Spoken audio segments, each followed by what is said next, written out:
semuanya, senang berjumpa kembali. Di video kali ini kita akan membahas analisis ekonomi statik komparatif yang terakhir, yaitu analisis ekonomi pada sistem persamaan umum.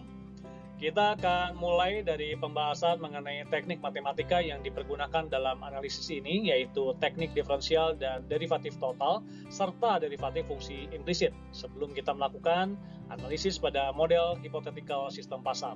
Silakan pause video jika diperlukan, karena di beberapa proses perhitungan, saya mungkin tidak membacakan ulang hasil-hasil yang tampak di layar.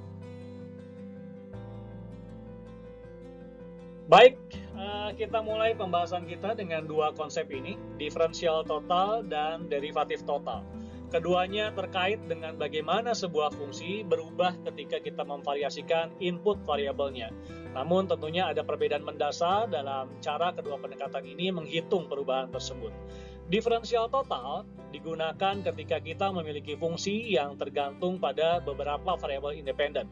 Misalnya, kita memiliki fungsi yang dipengaruhi oleh dua variabel independen, yaitu X1 dan X2. Persamaan diferensial totalnya dinyatakan sebagai berikut. Persamaan ini menunjukkan bahwa perubahan kecil pada Y disebabkan oleh perubahan kecil pada kedua variabel X1 dan X2, dan masing-masing efek perubahan dijelaskan oleh derivatif parsialnya. Sebagai contoh, jika kita memiliki fungsi Y sama dengan 2X1 tambah X1 X2, maka ini persamaan diferensial total dari fungsi tersebut, dan kita dapat melihat bagaimana perubahan dalam kedua variabel mempengaruhi hasil Y secara keseluruhan. Bagaimana dengan derivatif total? Mirip sebenarnya, tapi dalam derivatif total kita berusaha melihat dampak perubahan masing-masing variabel independen, yaitu X1 dan X2 terhadap Y secara tersendiri, bukan keseluruhan seperti diferensial total. Konsep derivatif total ini lebih mirip sebenarnya, sesuai namanya juga, dengan derivatif parsial. Hanya saja dalam derivatif total, kedua variabel independennya mungkin saling berhubungan atau sama-sama terhubung ke variabel independen lainnya. Sebagai gambaran, misalnya kita memiliki fungsi Y, di mana dua variabel independennya saling berhubungan seperti ini. X2 merupakan fungsi dari X1. Bagaimana pengaruh variabel X1 terhadap Y?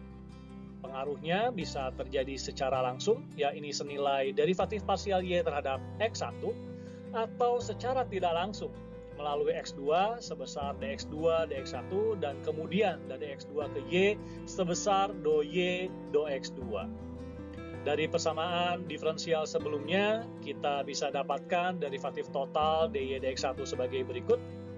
Tinggal bagi sisi kiri dan kanan dengan dx1, kita bisa lihat kembali dua efek tadi. Ini efek tidak langsung X1 terhadap Y, dan ini efek langsungnya. Perhatikan contoh perhitungan derivatif total yang lain pada fungsi yang saling terkait berikut. Dari ketiga fungsi ini, kita bisa dapatkan dua persamaan diferensial, yaitu dx dan dy.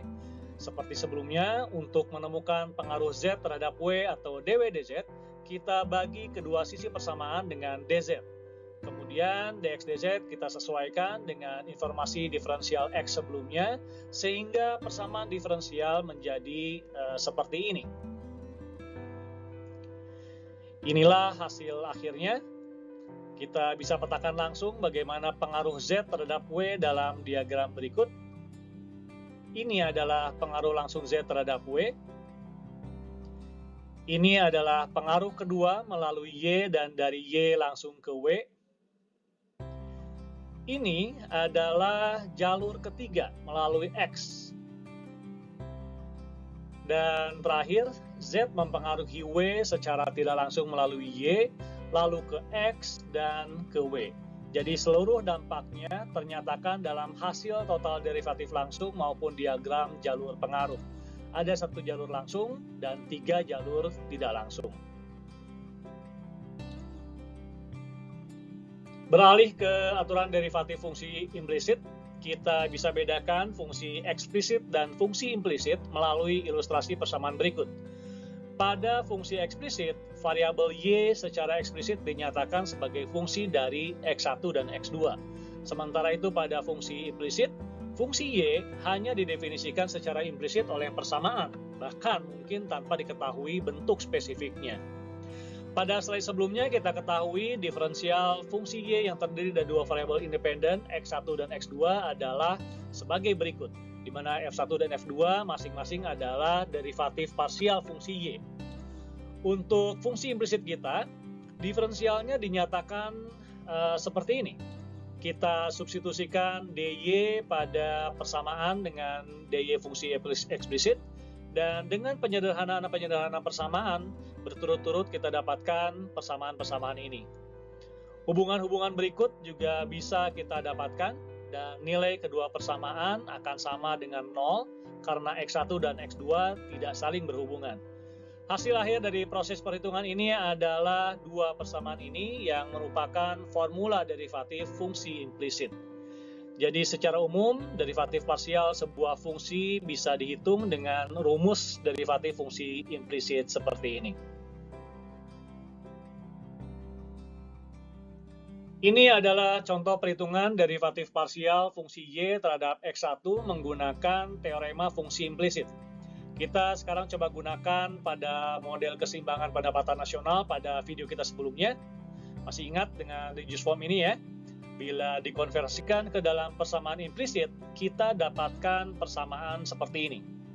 Selanjutnya, pengaruh koefisien B, marginal propensity to consume, terhadap pendapatan nasional dalam keseimbangan atau DOY do B, diselesaikan menggunakan formula derivatif fungsi implisit. Hasilnya tentu tak berbeda dengan perhitungan kita sebelumnya menggunakan formula derivatif parsial. Sekarang, mari kita lakukan analisis statik komparatif pada sistem persamaan umum model pasar dengan menggunakan dua cara, aturan derivatif fungsi implisit dan aturan derivatif total. Pertama-tama, perhatikan sistem persamaan umum ini. Hubungan antara variabel independen dan dependen di sini hanya diketahui arahnya saja, yaitu berhubungan positif atau negatif. Lalu bagaimana cara kita mengetahui dampak perubahan pendapatan individu Y0 misalnya terhadap harga dan kuantitas keseimbangan di pasar?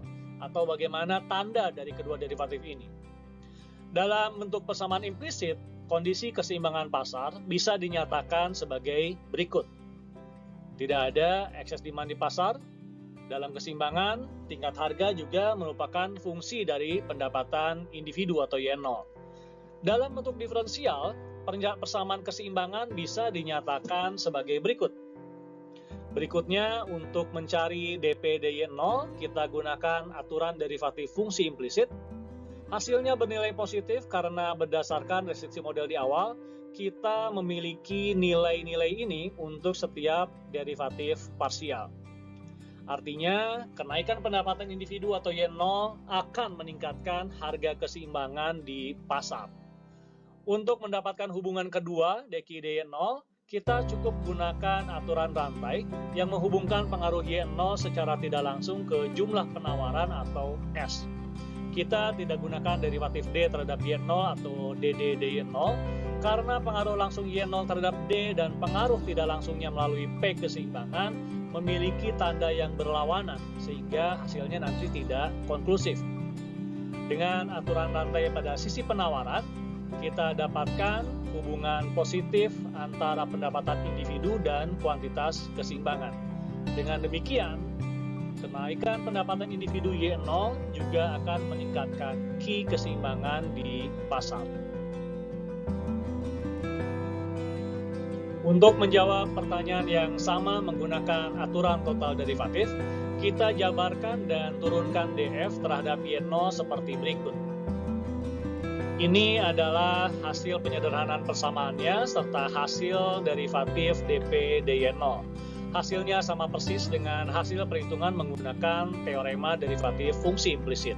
Untuk dampak kenaikan pendapatan individu terhadap kuantitas keseimbangan dihitung dengan cara yang sama seperti sebelumnya. Baik, demikian pembahasan kita terkait dengan analisis statik komparatif pada sistem-sistem persamaan umum. Sesi ini juga menandai akhir perkuliahan kita tentang penggunaan teknik matematika dasar dalam analisis statik dan analisis statik komparatif. Terima kasih telah sabar menyimak dan tetap semangat belajar. Sampai jumpa di sesi-sesi pembelajaran lainnya.